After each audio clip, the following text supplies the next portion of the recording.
say hello. Oh, the farm kitty. The farm kitty. Yes.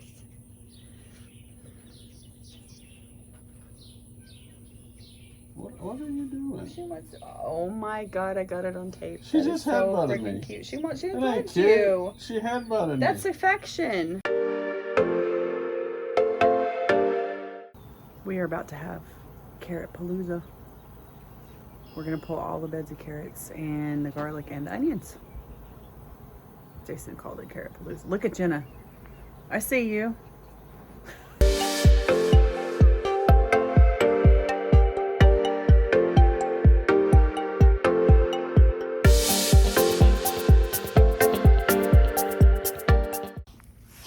Onions pre-wash. They're all kind of small, but they're onions. This is Carrotpalooza. Carrotpalooza 21. It turned into Carrotpalooza and Onionpalooza and Look. Garlicpalooza. She's chasing something.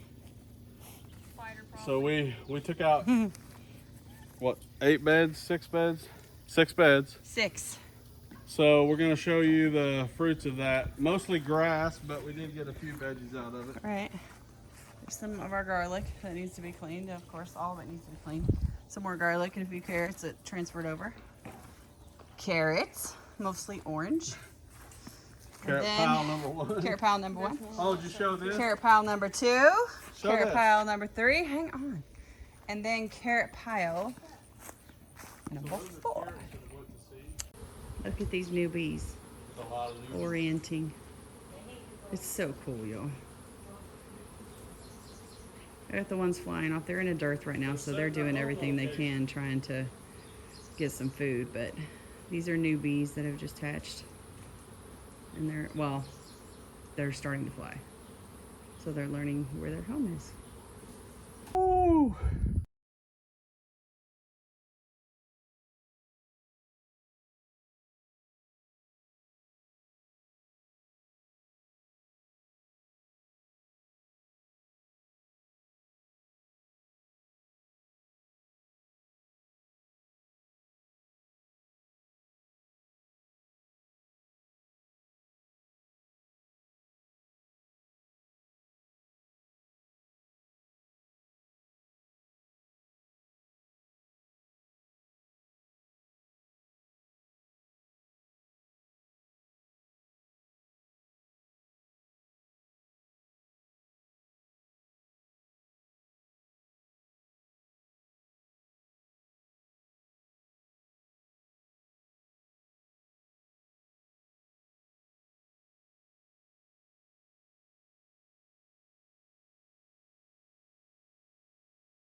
I wanted to also say something to our family, because we're the ones on the video, and we're the ones that talk, and we're the ones at the market, and we're the ones doing all of this, but behind the scenes we have a lot of help. A lot of help, yeah. Especially with the prepping and getting us ready to go, and Jenna goes with me on Fridays to the markets, and we do, and Jenna has helped with a lot of the planting of the flowers, and we do a lot of the stuff outside, but we do get help with that too. It's just, you know, so shout out to our family, because yeah, I claim to work full-time and do all this, but I work full-time and help everybody else do all this. Yeah. So yeah, thank you. That's a good idea. I know. Well, I was just thinking yesterday, because she gets up early to go with me, and she's tired. She probably really doesn't want to go, but she does it anyway. So, and my mom too, she's probably in there cutting apples now when we don't know it, because we told her to wait, but she's probably doing it anyway because it needs to be done. So, and Jenna is mistress of chickens. She is. She is the master of our chickens. I don't even look at them. She gathers eggs and she feeds them and she waters them, and that's it's not a huge chore, but it's a chore that has to be done every day. Every day. It's not significant. It doesn't take all day, but it takes a good 15-20 minutes to feed and water and gather the eggs and make sure they're doing all right. Yeah, and we love our chickens. And we go visit and stuff, but she's the one that takes care of them for sure. And here's the deal. Even when everybody runs off and leaves us alone, I'm still gonna have chickens. Just I'm gonna have to do that 15 or 20 minute job because we're keeping the chicken. We like chickens. We love chicken. Chickens actually cost us money. Yeah. So if you have dreams and being like, man, I can just get chickens and it's free eggs. We did. You gotta feed them. But we know what the chickens have had, and I love the dark yellow, good eggs. So yeah, it's worth it. We're thinking about getting some goats, and that's gonna be kind of the same way. The goats, they'll probably make us money eventually, but it's. We get laughed at because they're like, we want to get into Nigerian dwarfs for milk goats, right? And I've done some. I'm gonna study it again before we invest, because they're small goats. They're tiny. They're like, you know. And my brother's like, you're gonna milk a Nigerian dwarf goat, and I said, yep. And I kept a straight face because I'm like, yep. And he's that's what he's thinking about. The like, little teeth. No, I'm gonna wash on, and then I'm gonna stick a little milking machine on there, and they don't produce much. Yeah. But for their size, they produce well, and it's very high fat. We'll see. We're gonna try it eventually. And if it doesn't work out, the milk thing, we're just gonna have some pet goats. Yeah, we'll figure out really quick if we're gonna use them or not in that way. Yeah. So we quickly realized we're not gonna be Mr. and Mrs. Vegetable Farmer USA. We like the idea. We will do some. We eat it. We're gonna sell it. We want to offer that, but that's not gonna be our main.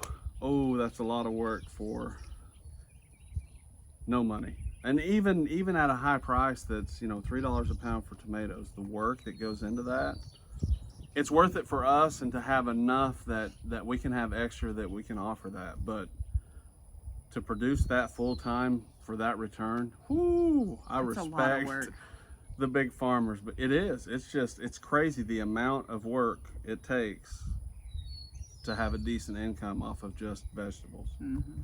We want to have a farm and have people come out and enjoy it, and we want to teach people. We want to have a multifaceted. We have a whole big plan, several of them lined out, about what we want to turn this place into. And one of them is behind us. Good segue. I was just thinking, I'm like, we could segue, and you did it. I did it. I know. We're so in sync. We are in sync. You should have said no. Backstreet Boys. Yeah, okay. I know. Well, you failed though. You didn't. I was trying to avoid that second time cringe. Sorry. So we finally harvested a few flowers. You can see a few in the background. So we made bouquets for the market. We were able to make a couple of arrangements this week, and we sold a few. So I'm really excited about that. There's a little bit of interest. I'm not expecting crazy things, but there is a little bit of interest. That's enough. And we learned from it, and you can see the white behind us that we're going to talk about that's going to, I think, put us on the next level, even in the clay soil. So drying is going well. Like we're having to make stuff every week to keep up with what we're selling. So our freeze, can't complain at all about that. Our freeze dryer is in the garage, which is not air conditioned. It's insulated, and we can open the door. And we can try to keep it cool in there, but we usually don't. We just close it off. Stuff that takes normally 24 takes about 30, 34 hours. So we're being able to make less when it's this hot. But still a success. It's going well. We're doing as fast as we can. The thing that hurts us is variety. We're keeping a rotation going, but we seldom have everything. And that's just something we're gonna have to deal with until we get another machine, huh? And if the demand continues like this, we're gonna have to. We'll do it. We'll expand. It's something we enjoy doing. I think we get heavier into the vegetables and fruits, and which we're starting to now at the farmers markets. We're selling more of the fruits because we're offering that instead of just Skittles. Honey. Oh yeah. Jarred our last gathering of honey for the next couple weeks. Hopefully we'll have some more ready. Yes. So we went out to harvest honey because we talked about that before. Found some frames. They were mostly capped, you know, enough to where we were like, we'll take this honey and, you know, and use it. So we get it there, and it's actually got quite a bit of nectar in it. So and the nectar is watery. Yeah. So we stopped. I'm like, wait, we'll dehydrate the honey. We kind of busted the crop this year. We'll save this for us. Right, I've been seeing a lot of activity on the hives. They've been moving. I'm like, maybe they're putting on honey because everything's been, you know, late this year. Maybe that we're not in a dearth. Well, she takes care of the bees while I'm at work, and she's like, she texts me, and I don't even remember what she said, but she's like, I'll tell you about it later. So I'm like, okay. It's quite the opposite of having some honey. Didn't even think about us really being in a dearth because I was kind of excited. I'm like, I want you to check those hives to see. I think maybe they packed the hives that we pulled them too early. Yeah. Well, she said I got to the first hive and they're all over me. I'm like, oh crap, we're in a dearth, and now we just set off robbing. We did. And it was we a set off nightmare, robbing right? A little bit. And I should have, you know, followed protocol. You don't open up a honey source or mess with them in a dearth. Well, needless to say, she did the right thing. She shut it down. She's like, I'll get with them later. They're crazy. And, you know, when I got home, we talked about it. And I'm like, we got to fix it. So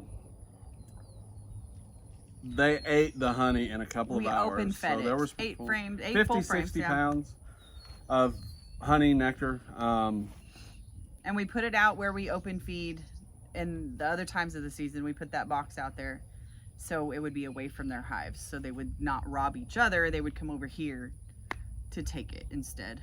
Until we get past August, probably. After August, we'll put the excluders on and put some honey supers back out and see if we get a fall harvest this year. Yeah. After that's over, we'll take the sugar away and they can go make some good honey. So that's how that worked out. No honey. So, yeah, and the honey that we did harvest is a little bit watery, so we're trying to we're dehydrating it to get it down to the right percentage. Yeah. We're gonna have some regardless, but if we don't get it down to 18%, we're not gonna sell it. Yeah, that'll be our honey in the fridge. So yeah. Unless I might do a small batch of honey mead. That's nasty. Lip balm's going great. Next. I really like it. I always have lip stuff. Like if you ask my family, especially my mom, because she does my laundry sometimes, actually all the time, you know, who always has chapstick? It's Jessica. It's either me or your mom doing all the laundry. I don't know. What? He's making the laundry. That's true. Anyway, I always have some in my pocket, even before we made our own. So the making our own was exciting for me. It's like one of my favorite things, and it's so easy. You know how I know she's not lying? What? She has several pairs of pants that have like a stain on the pocket. And it's because she leaves the chapstick in her pants. The laundry, yeah. Well, it doesn't always break free, but if it breaks open, then yeah. Yeah, I get a little spot. Anyway, nasty. I love our lip balm, and it's not just because I make it. It's good. Like, I like it. So I hope all of our products are that way. They are, but this one's especially great. My sister crochets stuff, and we take it with us to the farmers markets, and it's not the ideal situation because it's summer and everything she makes is, you know, anything that's crocheted like that is usually for stocking winter caps, and, you know, stuff scarves, like that. But headbands. I just want to let y'all know that crocheting takes a lot of time, and things are priced the way they are because of that. Some people don't think that it's worth it. Yeah, it's they're worth shocked it. by the price. Yeah, but I sit next to her the whole time she's doing this stuff, and it is worth it. Her time is valuable. So just in case you had any questions about why handcrafted stuff at, not just that, even just anything costs what it does, it's the time that the person puts into it a lot. People who do it understand, there's no question. And people who don't, it's usually like, wow, that's expensive. Oh, so I'm kind of important now.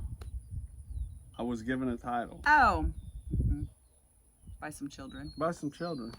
I am the king of bees. The king of bees. The king of, right here, I am the king of bees. I need to stop talking.